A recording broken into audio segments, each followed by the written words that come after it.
মৰমৰ ছাত্ৰ-ছাত্ৰীসকল, আজি আমি 10ম শ্ৰেণীৰ অনুশীলনী 8.3 প্ৰশ্ন সমাধান কৰিম।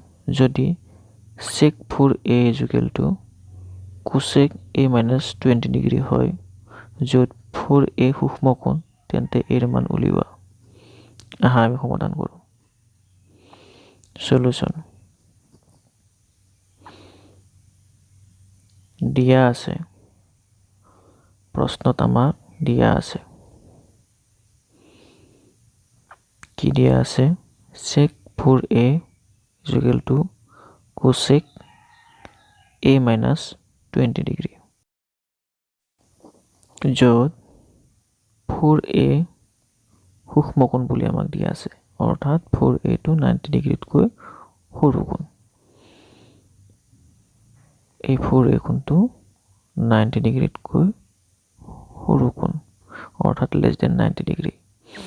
আৰু 90 ডিগ্ৰীতকৈ সৰু কোণৰ ক্ষেত্ৰত ত্ৰিকোণমিতিৰ এই নিয়মসমূহ, মই আঙুলিৰে দেখুৱাই দিয়া এই নিয়মসমূহ প্ৰয়োগ কৰিব আমি পাৰোঁ। এতিয়া sec 4a আমি কি লিখিব পাৰোঁ? cosec 90 ডিগ্ৰী - 4a, যিহেতু 4a টো 90 ডিগ্ৰীতকৈ সৰু, গতিকে sec 4a ৰ ঠাইত আমি cosec 90 ডিগ্ৰী - 4a লিখিব পাৰোঁ, কাৰণ cosec 90 ডিগ্ৰী - 4a মানে কি? sec 4a। এতেকে প্ৰশ্নত যিটো আমাক দিয়া আছে sec 4a = cosec a - 20 degree, তাৰ ঠাইত আমি কি লিখিব পাৰোঁ? sec 4a ৰ ঠাইত আমি কি লিখিব পাৰোঁ?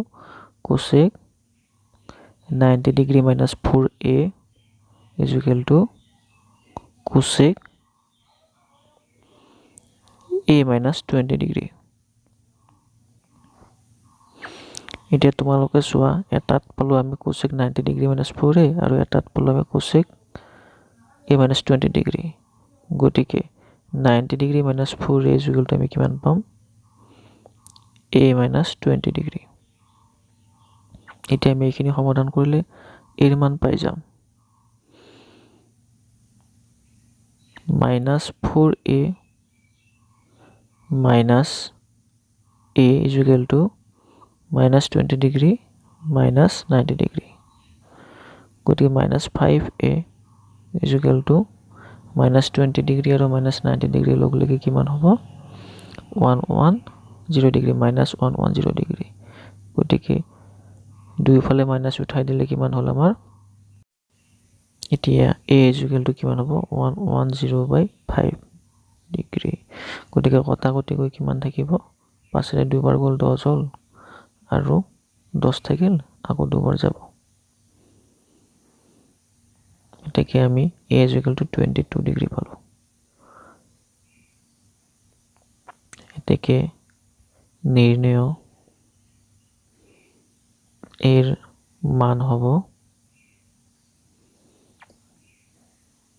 22 ডিগ্ৰী। সমাধান হ'ল। তোমালোকে চেনেলটো ছাবস্ক্ৰাইব কৰি